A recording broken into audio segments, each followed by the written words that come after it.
سورۃ انا آتیناک الکوثر وقال ابن عباس شانئک عدوک. شانئک کا معنی کیا ہے؟ عدو، دشمن. اور شان سے مراد یہاں نبی صلی اللہ علیہ وسلم کا دشمن ہے. اس سے مراد عاص بن وائل، ابو جہل یا عتبہ ہے.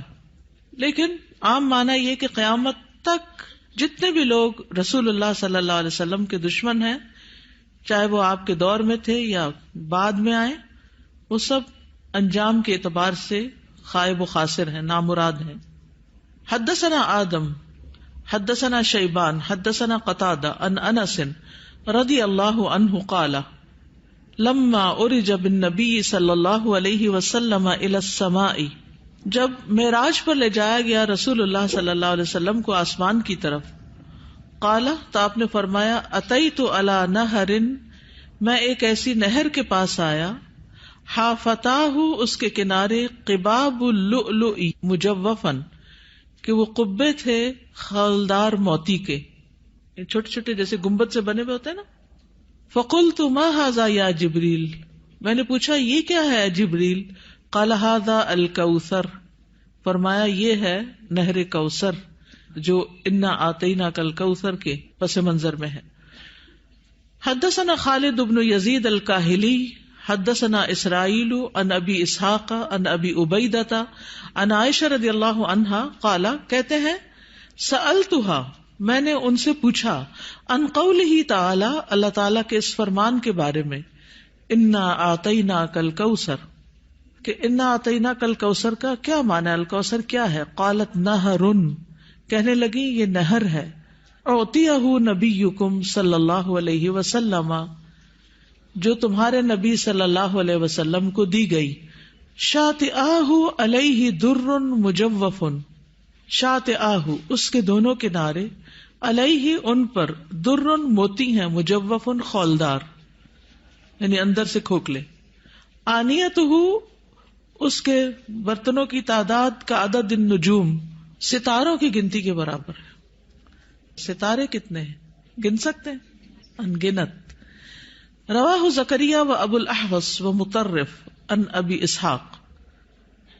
تو انا آتیناک الکوثر کا معنی کیا ہے؟ بلا شبہ ہم نے آپ کو کوثر عطا کی.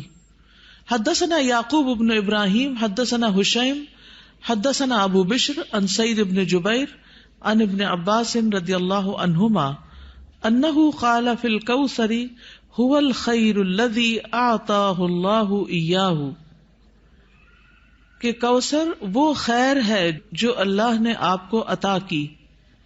قال ابو بشر قلت لسعید بن جبیر، ابو بشر کہتے ہیں میں نے سعید بن جبیر سے کہا جو ابن عباس کے شاگرد تھے، فإن الناس يزعمون انه نہر، کہ لوگ تو یہ سمجھتے ہیں کہ وہ ایک نہر ہے، فی الجنت جنت میں.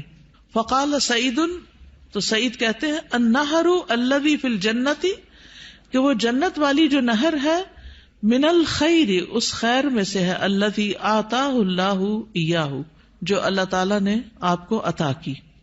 تو کوثر کا لفظ جو ہے یہ لغوی اعتبار سے کثرت سے ہے، اس سے مراد خیر کثیر ہے، جیسے کہ آگے ابن عباس کہتے ہیں. اور اس میں دوسرے معنی بھی آ جاتے ہیں، جیسے جنت میں نہر کوثر وہ اسی خیر کثیر کا حصہ ہے، یعنی خیر کثیر عمومی لفظ ہے اور پھر اس کی مثالیں ہیں جیسے نہر اور حوض وغیرہ.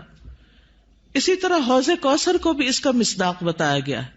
اہل ایمان جنت میں جانے سے پہلے رسول اللہ صلی اللہ علیہ وسلم کے دست مبارک سے اس کا پانی پیئیں گے. اس حوض میں پانی جنت والی نہر سے آ رہا ہوگا، اس طرح تطبیق ہو جاتی. یعنی اگر کوئی یہ کہے کہ کوثر کا معنی کیا ہے، تو عمومی لغوی معنی کیا ہے؟ خیر کثیر. اور نبی صلی اللہ علیہ وسلم کو اوور آل خیر کثیر ہی عطا کی گئی تھی. اور پھر خصوصی معنی کیا ہے؟ نہر کوثر اور حوض کوثر. حوض کوثر میدان حشر میں ہے، جس سے پانی آئے گا کہاں سے؟ نہر کوثر سے. اور نہر کوثر کہاں ہے؟ جنت میں ہے.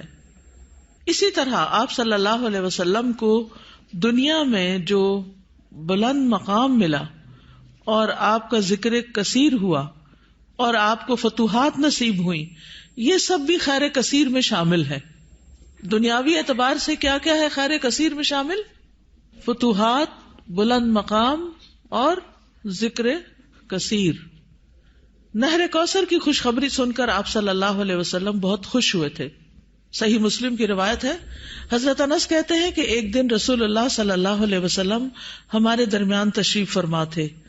آپ پر نیند سی طاری ہوئی, پھر آپ نے مسکراتے ہوئے اپنا سر اٹھایا تو ہم نے عرض کیا, یا رسول اللہ, آپ کس بات پر ہنس رہے تھے؟ تو آپ نے فرمایا, مجھ پر ابھی ایک سورت نازل ہوئی.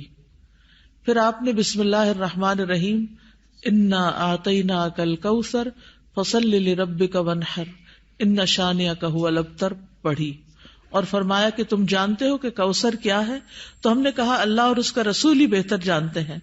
آپ نے فرمایا, بے شک وہ ایک نہر ہے, مجھ سے میرے رب نے اس کا وعدہ کیا ہے, اس میں بہت سی خوبیاں ہیں. وہ ایک حوض ہے جس پر قیامت کے دن میری امت کے لوگ پانی پینے کے لیے آئیں گے.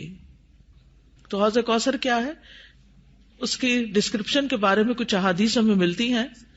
ہم میں سے ہر مسلمان حوض کوثر کا ذکر تو کرتا ہی رہتا ہے, یہ سنتا ہی رہتا ہے, لیکن اس کی بہت سی ڈیٹیلز ہمیں نہیں معلوم, تو ان کو ذرا دوہرا لیتے ہیں. رسول اللہ صلی اللہ علیہ وسلم نے فرمایا, میرے حوض کے دونوں کناروں کے درمیان اتنا فاصلہ ہے جتنا مدینہ اور صنعاء کے درمیان ہے. پھر اسی طرح یہ سطح زمین پر بہتی نہر ہے, اندر کھڈوں میں نہیں ہے. رسول اللہ صلی اللہ علیہ وسلم نے فرمایا, مجھے کوثر عطا کی گئی, وہ ایک نہر ہے جو گویا کہ سطح زمین کے اوپر بہتی ہے. حوض کوثر کی مٹی جو ہے, آپ نے فرمایا, میں نے اپنا ہاتھ اس کی مٹی میں ڈال کر دیکھا تو وہ خالص کستوری کی تھی, نہیں خوشبودار. اس میں کنکریاں بھی ہیں اور وہ اس کے موتی تھے, یعنی سطح پر ہوتی ہے نا کنکریاں پانی کی سطح پر, تو وہ موتی تھے. جنت سے آنے والے سونے اور چاندی کے 2 پرنالے ہیں جو اس میں گرتے ہیں. اس صحیح ترغیب و ترغیب سے, یعنی 2 پرنالے جو جنت سے پھوٹتے ہیں, ایک چاندی کا اور ایک سونے کا, وہ اس حوض میں گرتا ہے. حوض پر سونے اور چاندی کے برتن ہیں. اللہ کے نبی صلی اللہ علیہ وسلم نے فرمایا, تم دیکھو گے کہ حوض کوثر پر سونے چاندی کے آبخورے ہوں گے جن کی تعداد آسمان کے ستاروں کی برابر ہے, یا ان سے زیادہ بھی روایت میں آتا ہے. اور پھر وہ برتن جنت کے برتنوں میں سے ہوں گے. کسی نے عرض کیا, یا رسول اللہ, حوض کے برتن کس طرح کے ہوں گے؟ آپ نے فرمایا, اس ذات کی قسم جس کے ہاتھ میں میری جان ہے, اس کے برتن آسمان کے ستاروں سے بھی زیادہ ہوں گے, ستارے بھی ایسی اندھیری رات کے جس میں بالکل بادل نہ ہو. پھر وہ برتن جنت کے برتنوں میں سے ہیں. اس کا پانی ٹھنڈا, میٹھا اور خوشبودار ہے. رسول اللہ صلی اللہ علیہ وسلم نے فرمایا, میرا حوض عدن اور عمان کے درمیانی فاصلے جتنا ہے. حوض کا پانی برف سے زیادہ ٹھنڈا, شہد سے زیادہ میٹھا, مسک سے زیادہ خوشبودار, اس کے آبخورے آسمان کے ستاروں کے برابر ہیں. اور ایک جگہ دودھ سے زیادہ سفید بھی آتا ہے.